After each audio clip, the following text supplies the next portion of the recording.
President Trump taking a victory lap this morning as his primary season winning streak continues. The president scoring a huge win in Kentucky, but at the same time, he may have created a challenge for Texas Republicans. NewsNation national correspondent Xavier Walton is in Dallas with the races the country has been watching. Xavier, talk about a big night for Trump-backed candidates. Let's start in Kentucky. Markie, good morning. It was a big night, and Republican voters made it very clear, crystal clear, if you will.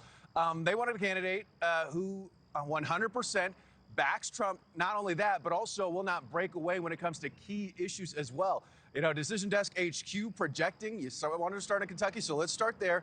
Trump-backed Ed Gallrein defeated Kentucky Congressman Thomas Massie by nearly 10 points, ending Massie's 14-year run in Congress and what became the most expensive House primary in U.S. history. President Trump celebrating Massie's loss almost immediately. They won the Massie thing. He was a bad guy. He deserves to lose. While Massie conceded, he also called out his colleagues for not standing up to the president. If you always vote with the president, if the legislative branch always votes with the president, we do have a king. Several other Trump-endorsed candidates either won their races or advanced to a runoff on Tuesday, including Congressman Andy Barr, who won the Republican primary to replace retiring Senator Mitch McConnell.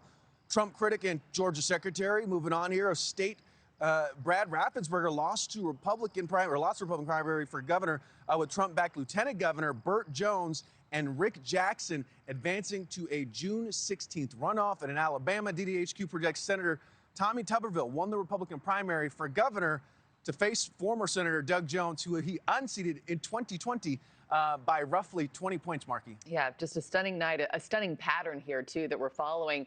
And Xavier, the president's also making waves in next week's Texas Republican Senate runoff. What more can you share there?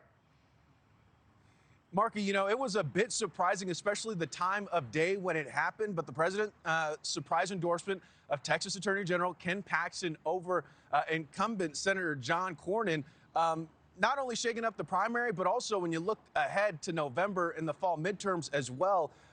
You know, that lengthy post from President Trump on Truth Social, writing in part on Tuesday, Paxton calling him a true MAGA warrior and saying Cornyn was not supportive when times were tough. Democrats, even some Republicans, believe this sudden endorsement puts a once reliably red Senate seat in jeopardy, with Alaska Republican Senator Lisa Murkowski asking, how does that help?